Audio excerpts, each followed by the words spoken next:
Good evening, Cosby community. My name's Chris Shavisti. I'm one of the assistant principals here at Cosby High School. Want to welcome you to our 2022-2023 AP and Dual Enrollment Information Night. We like to have one of these each year so that you can learn some of the different courses that are available, the differences between advanced placement and dual enrollment through Bright Point Community College, and how to find out more information about what courses might be right for you going into next school year and also for school years to come. This evening, we're going to turn over to our principal, Mr. Snyder. He's over at Midlothian High School cheering on the Titans against the Trojans in basketball tonight, but he recorded a message for us. We'll listen to that. Mrs. Williams, our counseling coordinator, will provide you with the information that'll help you make decisions about what's available for you. And then also, we have a panel of teachers here as well who will first answer some set questions that we've been asked so far by parents through this process and in the past. But we are also monitoring the chat throughout this entire presentation. So at any time, if you have a question that you want to ask our panel, please feel free to put it in the chat here on YouTube. And we'll get to your questions there at the end. If for some reason we don't get to yours tonight, please feel free to email your student's counselor and have that answered that way. But we're hoping to get as many questions answered tonight as possible. So let's get started. And we're going to kick this over to Mr. Snyder and his welcome message to us on our AP Dual Enrollment Night. Community. I'm your principal, Ben Snyder, and I want to welcome you to our Advanced Placement and Dual Enrollment Night.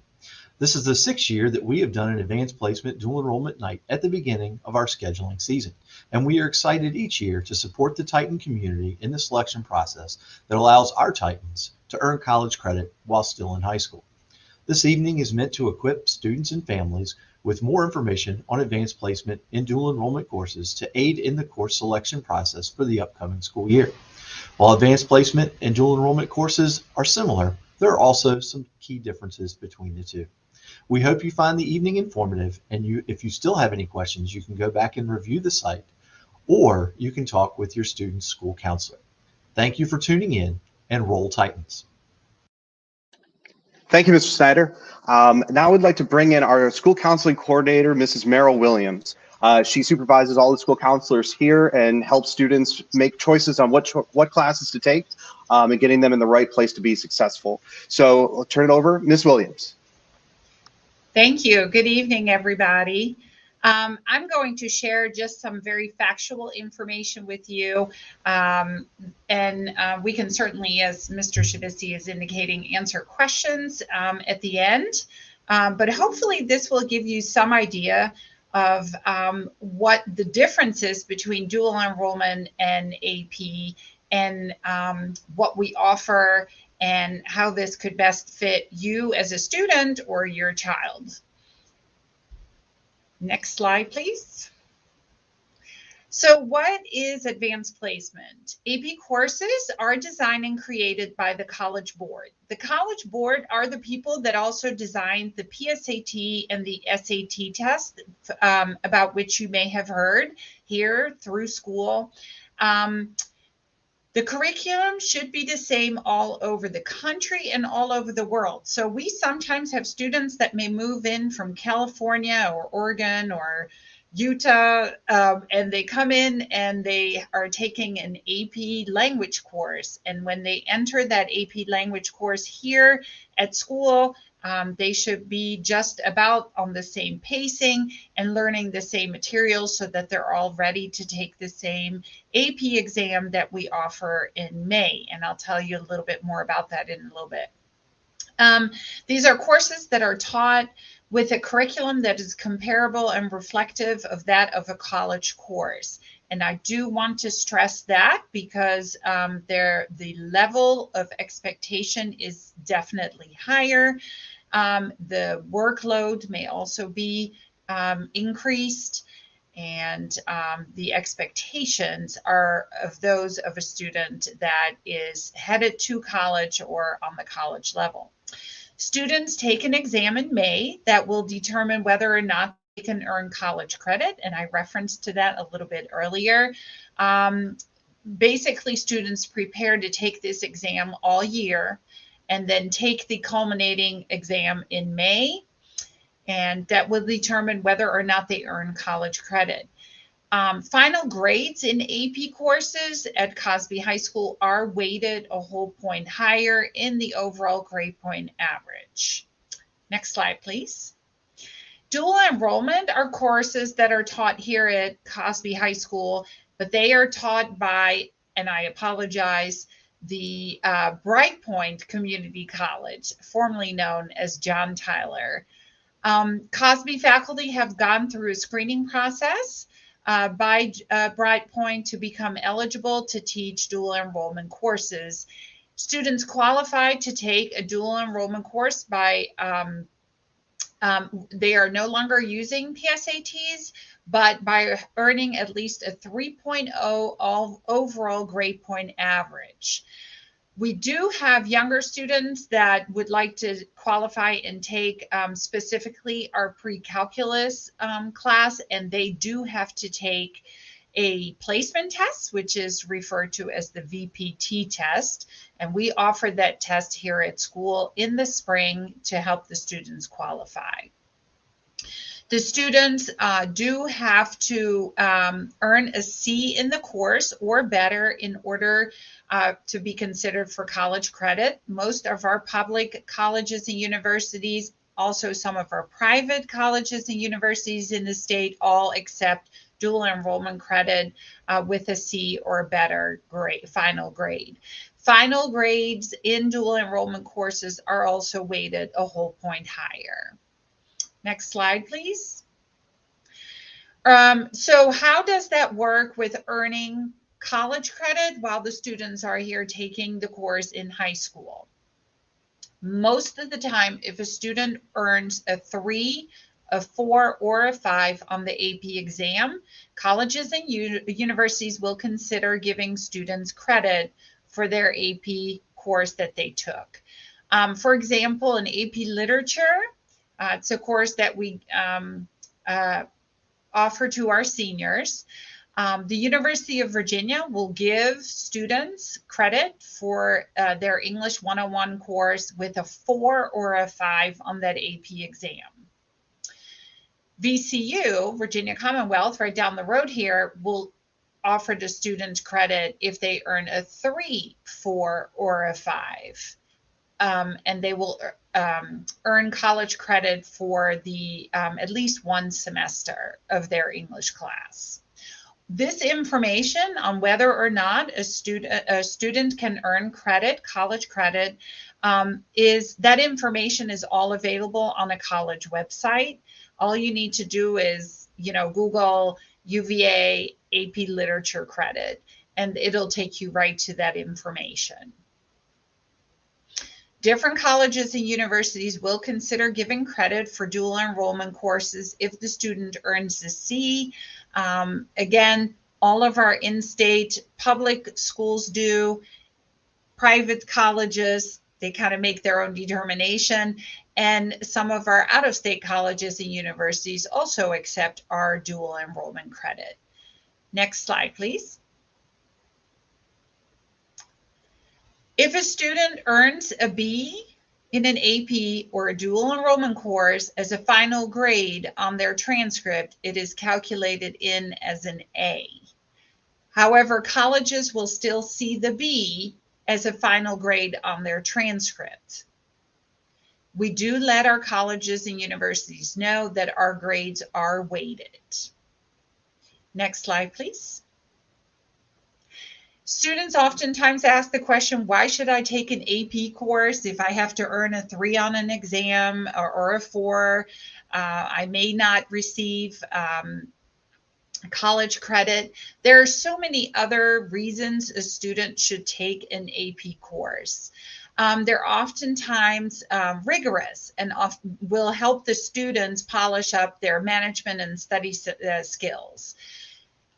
You can also get a better handle on challenging issues and problems and how to discuss those and how to work through them, whether it's in a paper or whether it's in a history class, using different texts and materials. Also, AP courses give students a good idea of what to expect in college. They are taught like they are college courses. The materials that are used are oftentimes the same as what they use on the college level. Next slide, please.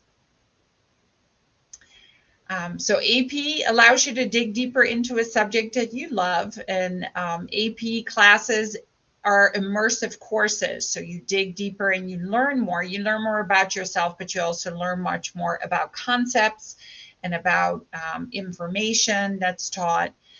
AP classes also means that you learn how to share and express yourself. We see a lot of our classes that engage in whether it's activities through labs or discussions in groups, teamwork, classwork as a whole. There's a lot that goes on where students can learn about themselves and their personality and their strengths and weaknesses. Next slide, please. Why dual enrollment? Students might not feel that they're ready for the challenge of an AP course or a national curriculum. I will say students can earn 6 to 8 college credits per course for dual enrollment, whereas with an AP course, students can earn up to 3 credits. And AP courses are taught over 2 semesters, where they earn 3 credits over 2 semesters. And then dual enrollment, they're actually 2 separate courses that are taught over a full year. So students can therefore earn 6 to 8 credits total. We also have some dual enrollment programs at the Technical Center. And for dual enrollment, students do not have to take 1 exam in order to earn college credit. For them, it's earning a final grade of a C or higher. Next slide, please. So we have a variety of courses that we offer. For our rising freshmen, we have AP Human Geography and AP Environmental Science. For our 10th graders, we offer AP World History, and sometimes students also enroll in AP Biology at that time. Next slide, please. And these are the many, many courses that we offer to our 11th and 12th graders. We do ask the students that they pay close attention to prerequisites that are listed on their course selection sheets that we share with them when we start discussing scheduling next month in January. Next slide, please. These are some of the dual enrollment courses that we offer. Unfortunately, we will not be able to offer dual enrollment chemistry and dual enrollment biology next year. And our dual enrollment government class next year will be for 3 credits as opposed to 6 credits. And that adjustment has been made by offering dual enrollment government in the fall and an honors government section in the spring. Next slide, please. Balance is incredibly important. We have quite a few students that love the challenge of advanced placement and dual enrollment classes, and sometimes end up with 5 or 6 or sometimes 7 dual enrollment courses. And that sometimes does not work in their favor. Students forget that it's important that in high school you're interacting with other students. Maybe you're involved with sports or teams, both at school or outside of school. If you're involved in any of the chorus or orchestra or band programs, and then sometimes there are students that also have family obligations. If their balance is off and they are overloading themselves, we oftentimes see an increase in anxiety and depression. Sometimes there's more conflict at home, or students have conflict with their peers just because they're anxious or they're lacking sleep or a regimen of eating healthy and making sure that they're sleeping enough. And so sometimes their behavior is off and it's not intentional, but it's because there's just an imbalance in their life. We do ask that our students and parents sign what we call the AP contract. It's communicating the expectations of students, staying in their AP class at least through the first quarter. Parents oftentimes ask us, well, what is the average number of AP courses a student needs to take? There really is no average course. We have up to an average of 1,100 AP exams that students take, for a total of 700 students that have signed up for exams. So some takes 5 exams and some students may take 1 or 2. Next slide, please. What is the average of dual enrollment courses students take? There is also no average. We have probably the largest enrollment of students in the county enrolled with Bright Point Community College, and we have topped up to over 600 students. Next slide, please. I do want to point out that there are some fees associated with AP and dual enrollment courses. So students enroll in their AP exams in the fall of their of the year that they are taking the course. So $95 per class, and actually that's gone up to $97 per exam per class. And then our dual enrollment fees are anywhere between $50 to $75 per course. And Brightpoint asks that they pay those fees, but they can use the library, tutoring, the writing center, and we have very few students that actually take advantage of that, but that is part of the fee that families pay for those courses. Next slide, please.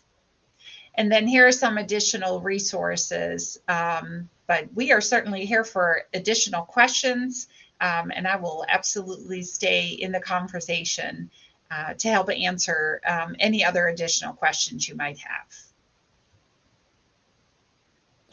All right. Thank you so much, Mrs. Williams. Appreciate your insight on all of this. At this time, I want to bring in our esteemed panel of teachers to be able to talk to you about some of these different things and get your questions answered. We have, obviously, you've already met Mrs. Williams. We have Ms. Julie Ricks. Ms. Ricks is a science teacher and an AP bio teacher here. We have Dr. Harsano, who teaches physics and some of our AP physics.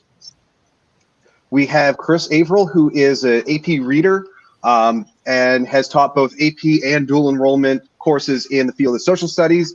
And then we have Miss Katie Vogelpohl, who is an English aficionado of both dual enrollment and AP classes here at Cosby High School. So I want to thank all of you for being here to answer questions that we have.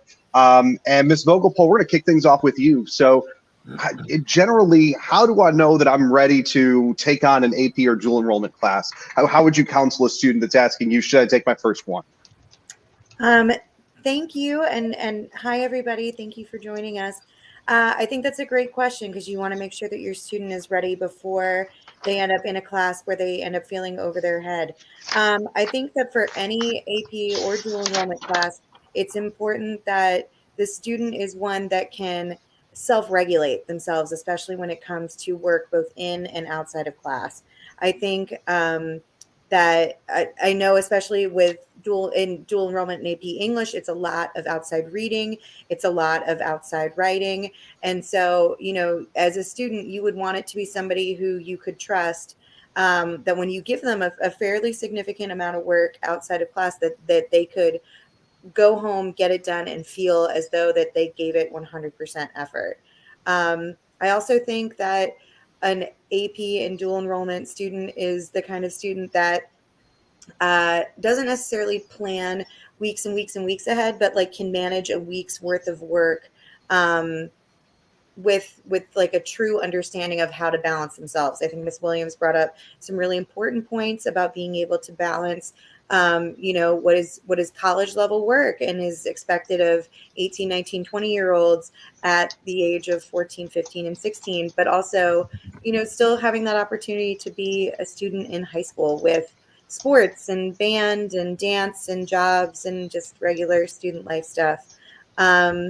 Realistically, you know, it's not even so much about whether or not they are the type to process quickly, or it's whether or not they're the type to to already know the material, as a lot of our gifted students are, but it's more a matter of making sure that they can manage their time, and that they're the type of student that's ready and willing to take on a challenge. Thank you so much, Katie. I appreciate that. And I know that we have a lot of different AP and dual enrollment classes that are offered at the 9th grade level and 10th grade level. Mr. Averill, I'm thinking about if I am a junior or senior and I've not taken an AP or dual enrollment class just yet. Have I missed the boat, or is it just sort of when I'm ready to jump in, I can jump in? It's the second. It's the latter. Absolutely, 100%. Especially if a student hasn't taken one as a freshman or sophomore, and they're thinking about going on to college, and they want to attempt one. For example, I have several children. One took all the APs she could handle, and I had another one that didn't take any APs until her junior or senior year, when she took AP Government, and she did fine. She went on to JMU, and she's actually going into counseling. So it all depends on the student, and there's absolutely nothing wrong with attempting an AP junior or senior year, and we encourage it, actually. And I would say this in general about APs, and it's very difficult, especially if you're a parent first time in the know coming into this, that the APs are not so rigorous that your son or daughter is buried. The AP teachers do a great job in developing the skills and spiraling the skills that are needed by May for the exam, for the curriculum. So it's not as if they have to come in already knowing everything. And I want to make sure that's clear, because it could be a little bit intimidating based on not knowing how these things work, that the AP teachers actually have a plan to develop the skills as the year progresses. That being said, however, they do need to have a good solid work ethic, and they don't have to be Einstein to attempt, especially the humanities AP courses, but they do need to be willing to work. But back to your original question, 9th, 11th or 12th grade taking an AP is not a problem. That's awesome to hear. Mr. Averill, I want to stick with you because we have a new option next year. Instead of offering just AP Government, we have the semester-long dual enrollment government that we pair up with an honors government for second semester. Can you talk a little bit about that and why a student might pick one over the other? So the nice part about the offering on the dual enrollment government is that it is actually just one semester, and it's going to be paired with an honors government the second semester, and it will provide some of those needed collegiate skills and higher order critical thinking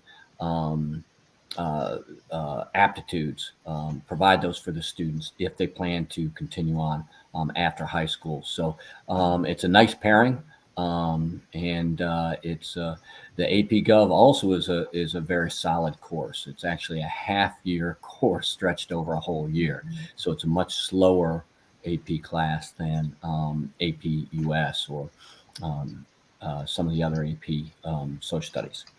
So yeah, and that would be the fall semester would be the dual enrollment gov paired with the honors in the spring. All right. And thinking about some of the different options that students have, I know Ms. Vogelpol, a lot of 11th and 12th graders are going to take dual enrollment or AP English. Mr. Averill, a lot of 11th and 12th graders are going to take AP and dual enrollment social studies. But the science is kind of a place where students have a plethora of different options at the 11th and especially at the 12th grade year.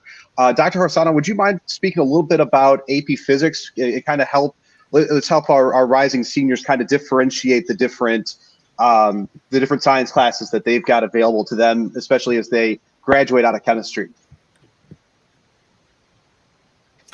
Okay, so we have two AP Physics courses, right? AP Physics 1 is the algebra-based physics, comparable to the Physics 101, 102 actually 101 in college. that is very good for people who want to go into like pre-med, for example, or biology and science in general. And then there is another one that is the calculus-based AP Physics. We call it AP Physics C. That is a perfect fit for people who are going into or thinking about doing engineering or physics or chemistry, because the first year courses in engineering would be about physics, right? That would be definitely a good preparation for it. I have heard from my past students who have had the calculus-based AP Physics. They would in the class there would be people who are struggling with that part of physics, and they would be in a very good shape, and they would usually get a much better grade than their peers who did not have that before. So as far as seniors, I think if the seniors have had honors physics or AP Physics 1 before they take AP Physics C, that would be ideal and recommended. And as far as math is concerned, I think if you have honors math throughout the high school career, and students get A's or feel comfortable with mathematical kind of like thinking, then they're good for AP Physics here, right? Either 1 or the C type, that would be good. Again, I think with what Mr. Chris said about Mr. Everall, about being about having a good work ethics, right? It's very important, because it's very important for us, for the students to be able to go home and do their own reading, do their own work, and also more importantly, in my case, to come to me, for example, for extra help, for example, because I don't expect my students to work alone in their home or in on their desk and just work it out and then just get frustrated on their own. It's very good to seek help and just to discuss the ideas in general, right? It's always a good idea to work with people, and that's how science is done, right? Science is done not by a loner, but by collaboration, right? Through year in year out, they work with other people and just keep at it. Science is hard, right? Physics is not easy, so it's important for students to be an independent learner, but also able to collaborate and seek help. I think that's the a brief description of it. I think. That makes sense. Thank you, Dr. Harsano. Yeah, thank you. Miss Ricks, can you talk about some of the other options that are there? The students typically will take their earth science, biology, and chemistry, and then kind of world's your oyster. Can you speak to some of those other electives at the top end that students could take? Sure. Yeah, it's really great that they have a ton of opportunities to take AP classes, and they cover all of the areas. So there's AP Environmental Science, so people that are interested in the environment and pollution and solutions for pollution, and enjoyed the part of ecology in biology. Environmental science will probably be great for them. And then there's the AP Biology, so I teach that. The prerequisite for that is biology and chemistry, or chemistry can be a co-requisite.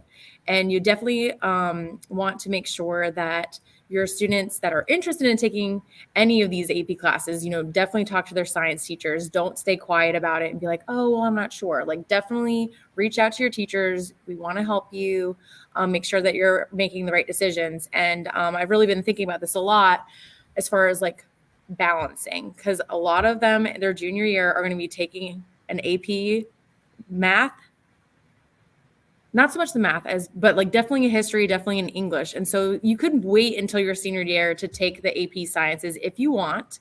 And then there's also AP chemistry. So AP chemistry would definitely be for the people that are enjoyed chemistry more than biology. So a lot of the times, people, if they did not like the biology, they end up liking chemistry. It's more math based. And so there's those options along with the AP physics. And they're all great options that you could take your junior or senior year. I've been talking to my kids about thinking about like final exams and midterms and exemptions and like, oh, maybe wait till your senior year so you can be exempt. Like just trying to think about those types of things, but also not like overloading yourself. You could take like a fun science class your junior year, honors level, something to keep you going, and then your senior year take an AP one.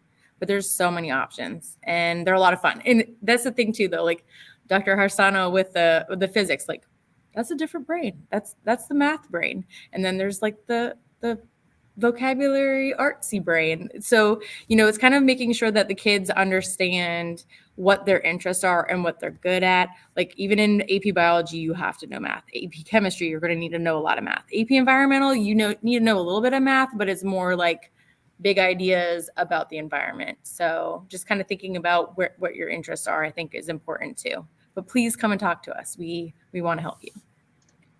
And so science is an area where there's lots of different ones. Ms. Ricks, we had a question come in about AP Environmental Science. What grade levels would be eligible to take that class?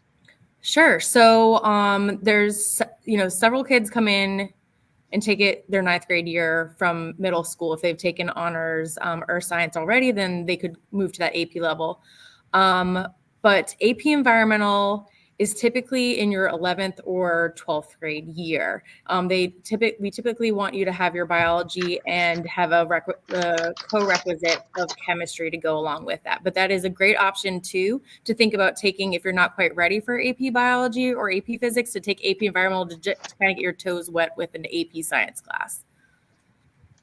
Perfect. Thank you for that. And on the idea of some of the different options that are there, Ms. Vogelpohl, I know that students have lots of options in their junior year for different Englishes and their senior year for their different Englishes. Can you talk about some of the courses that you all offer in AP and dual enrollment and some of the differences that exist between their options? Yeah, absolutely. Junior year, students have the option of taking dual college composition or AP Lang, which from the outside do look fairly similar as they're both writing focused and writing heavy classes. However, the way that I always describe it to my students who are considering taking them is that dual college composition is built to teach you how to write all of the papers that you could potentially see at the college level. We start with, your very basic humanities, more casual papers like a personal narrative or like a profile that you would see in a journalism class. And then we move on to a rhetorical analysis that is very common in English classes, advertising classes, most humanities classes. And then we bridge into the classes that you'd see more with math and science related majors, research papers, annotated bibliographies, formal editorials, lab reports, and we cap it off with a lit analysis that kind of serves to show us that they can do it all, that they can do the research, that they can do the analysis, that they know what rhetoric works like. So dual comp is built about teaching them how to write all the different forms of papers and also teaching them that like writing is a recursive process, that it's meant to be drafts and drafts and drafts, but that it always gets better with time. AP Lang is a little different in that it is still very writing focused, but that the AP test focuses on a very specific type of writing. So a lot of the class involves teaching them how to read external issues and then put it onto paper, looking at it from an analytic and also kind of an argumentative form. It doesn't necessarily cover all of the types of papers that they could potentially see at the college level. However, it's still an extremely valuable class.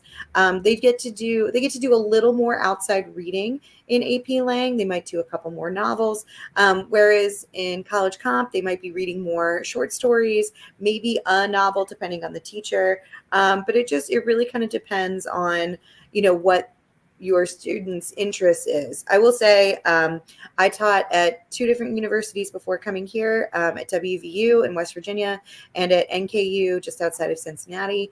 And our college composition course very closely mimics what my freshmen in college did as their intro to writing class. And then senior year, they have the option of, if they haven't already taken College Comp, they can take it senior year. They can also take AP Lit if they've already gone through AP Lang, or they could take Dual Lit if they've already gone through AP Lang or College Comp. For Dual Lit, it's a basic survey of British and American Lit. We go back essentially as far as we can, starting with Beowulf and then working through a lot of the major British literary names. Shakespeare, of course, makes an appearance, Geoffrey Chaucer, and then into the Romantics, the Industrialists, the postmodernists, and it goes all the way up through Mary Shelley, and then it depends on the teacher, but in terms of my dual lit course, we push them all the way to the late 20th century with Kazuo Ishiguro. And then with the Americans, we start over again. We start with Native American myth stories, working through the diaries and letters that you see with some of the earliest explorers, and then transition through, Emerson, Whitman, slave narratives. And then as far as we can get into the 20th century to try and get that full broad spectrum of literature in both Britain and the Americas. For the course right now, the theme overarching is the idea of fate, how fate affects individuals in text, and how individuals interpret whether or not fate is kind of after them. And then AP Lit has a little more freedom in that they don't have to do so much of a survey. So it's less about making sure that we hit as many time periods as possible. But AP Lit has the option again of working with a theme and trying to hit a number of books that they think kind of best encapsulates what literature is great at. And I will say AP Lit is not necessarily more novel heavy, but it definitely focuses quite a bit on a combination of modern novels and classic novels. And you write papers in both. Along the same lines, I wanted to mention a AP class we're looking to offer next year that doesn't have a home, and that is AP Seminar, because it really brings in a lot of different subjects and genres depending on students' interests. AP Seminar is a class that is focused in on helping students learn how to research. And so they pick a topic during the year, and the teacher helps those students research in that topic. And so the topics vary depending on student interest. So it could be everything from, I want to learn more about medical sciences in a certain field. It could be, I want to learn more about automotive technology and being a technician. Really, wherever a student wants to take the course. There's also some projects that they do over the course of the year, a group presentation.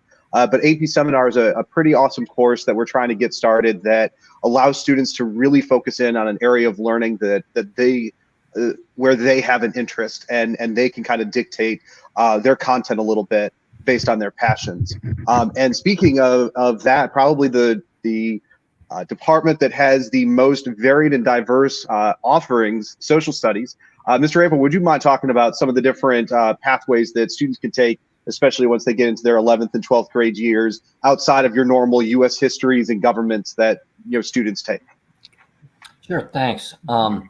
So for the freshmen coming in, actually, there's two APs offered. One is in actually AP Geography, Human Geography. And it's a great course for a student that's a really solid go-getter coming out of middle school. On sophomore level, we offer AP World History with two really solid teachers providing the skill development. And it's a challenge in the sense that it's sophomores taking it. It's their first foray many times into the world of AP. It's not rocket science. It's not anything that the verbiage that they can't understand. It's just got to do with the writing skill development and so forth. So a lot of students will attempt the AP World because it's sophomore year and they only have like two choices in AP. But it is definitely time demanding. On the junior and senior level, the typical offerings are AP US and Dual US, and then senior year it's AP Gov or Dual Gov. The other APs that we offer as electives include AP Psychology. We also include AP European History, which is a great course, especially for students aspiring to go on to be historians in college. We are offering a new course next year, AP African American History. It's so new that the College Board hasn't released the exam protocols yet. And I touched base with Ms. Clark that's going to teach it next year, and she's very excited. And it'll discuss the history of African American history, accomplishments over the last 500 years. Incorporating music, art, and literature. So she's really excited to attempt to bring that to the students at Cosby. So those are our offerings, and AP Psychology, forgot about that also, and that's a really interesting course. And then we've got the math side of everything. Mr. Ricks, you've got something to add in there. Go right ahead. Sure. I was just going to say about the AP Psychology. I have seniors in my class this year that are taking AP Biology and AP Psych. They love AP Psych. It's so much science too. And so they're seeing those connections. So I think it's like really helpful if you're interested in psychology to like take those at the same time. I don't know. Is psychology only for senior year, or can juniors take it too? Senior year. Okay. Mm-hmm. So fun. Definitely. Mr. Averill, are there any other prerequisites for AP Psych before a student takes that class? No. Mm-mm. It's an elective. And my experience has been that has been a great place for students that maybe want to dabble into an AP and see what it's about and take one. That's been a good starter that I've heard lots of good things. We also have some great options that are available on the math side. So everybody has heard about AP Calculus AB and AP Calculus BC. AB is the equivalent of Calc 1 and a little bit of Calc 2, but students earn credit for Calc 1 coming out of that. BC is a combination of both Calculus 1 and Calculus 2. There are a lot of students that take Calculus AB first, and then they take Calculus BC in their senior year. Students are able to go straight from a pre-calculus or a trigonometry course into Calculus BC if they're very passionate in that area, very interested, strong math students and strong hard workers. We also have two different options at the pre-calculus level. We have dual enrollment pre-calc, which we've been offering for a number of years here at Cosby. We also have AP pre-calculus that is coming in. And again, making the decision there is making the decision between the two. Do I want a dual enrollment? Do I want an AP type class? AP pre-calculus and dual enrollment pre-calculus also are possibilities for students that took trigonometry C or trigonometry H, and they want more strengthening in the area of trigonometry and pre-calculus. So that could be a student that maybe doesn't feel like they're ready quite yet for AP calculus, but they want to get a stronger trig background. AP pre-calculus or dual enrollment pre-calculus are both great options. And they've seen a lot of the material before, and so it makes their transition a whole lot easier. We also have some other elective options. AP Statistics is an amazing course, especially for students that are strong in the arts, they're strong in social studies, English, science. AP Statistics is one of the most useful courses that are out there. We also have two in the computer science. We have AP Computer Science Principles, which looks at overarching themes in computer science, and then Computer Science A, which is a programming class where students learn how to code and program. Meryl, I want to send a question over, or Mrs. Williams, I want to send a question over your way. The question is, we know that in dual enrollment, students earn credit by completing the class and getting and earning their grade. How do students earn credit for AP classes? Is it the grade that they get? Is it their score on the AP exam? Is it a combination of both? It is the score on the AP exam. Students, when they complete their exams and receive their scores in July, they are encouraged to share those with the college or university that they will attend. And based on the evaluation of the college or university and the scores that they are willing to accept, they will earn credit. So there is no grade that transfers. It's simply credits that they earn towards their degree. Sometimes the AP scores don't allow them to earn credits towards their degree. It may or just be an elective credit that they're using to fulfill elective credits within their degree. So it's solely based on their AP score that they earn. And with dual enrollment credits, do you have to go to an in-state school in order to get college credit coming from dual enrollment, or? Yeah, no, not necessarily. There are plenty of out-of-state colleges and universities that will accept dual enrollment credits. It depends on the school, and that is a great question to ask as you're doing research as to where you would like to attend. So yeah, I think that's something that you might, sometimes I encourage students when they ask us specifically, like, should I take the AP course or should I take a dual enrollment class? We oftentimes suggest that they go to the college or university website, or even go as far as contacting the admissions office to ask them what they would prefer. I do know that many of our larger institutions like Alabama or Clemson or Penn State, they like to see AP scores or AP courses on student transcripts, only because they really actually, they kind of know what the curriculum is all about, because it's a national curriculum taught all over the US and all over the world. So oftentimes that makes it easier for them to compare students in the admissions process. But I suggest that students always contact the admissions office of the out-of-state college or university to ask them if they accept dual enrollment credits. Thank you. Also noticed that we had a question come in the chat. The prereqs for AP Pre-Calc, the only prerequisite is Algebra 2. And then if there's an entry exam to get in, the answer to that is no. There aren't any entry exams for any of our advanced placement classes, only our dual enrollment classes.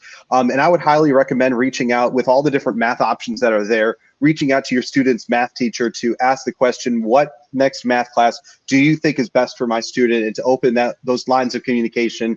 They'll be able to give you sort of the pros and cons of the different levels, what they would recommend based on their experience in working with your student every day or every other day. And then the final question that we've got in is, it can be a scary thing to go into one of these advanced classes, AP or dual enrollment. And the question that I've got for the panel is, what kind of supports do you all offer in your classes to help support students, especially if they feel like they're struggling?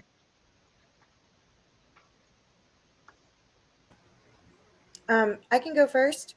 Right. I'll say that in AP and in dual English, you know, you very quickly form a community in that class. I think with a lot of humanities classes, especially, not to discount the sciences, but you know, in English, we write about our feelings a lot, and we connect books to our lives, and so you know, you get to know your class well, and because of that, I think it allows my students to usually feel very comfortable to come and talk to their teacher. But in terms of built-in outside supports, not only is Brightpoint great about offering their tutoring center for help with writing papers, and their librarians come into the building on a regular basis to do help sessions with how to best use their research, how to get in touch with them. They've got a 24-hour helpline through the library for finding research and helping with review topics and everything else like that, which is a huge plus. But I also know that all of the dual and AP teachers offer assistance both before and after school and during Titan time to help with everything from reviewing material to proofreading papers. For dual comp, we have a ton of built-in supports in terms of peer review processes, teacher review processes. We'll collaborate with other classes to make sure that the papers are reading and being written smoothly. And then for dual and AP Lit, it's a decent amount of reading. But it's much like Mr. Averill said a second ago, like our goal is not to overwhelm our students. We want them to receive the material and understand it. So, we do regular check-ins to see if we're drowning a little bit, and it's always possible that we'll vary some timeframes or the amount of work offered to make sure that we're really giving them the best information possible at a speed that helps them.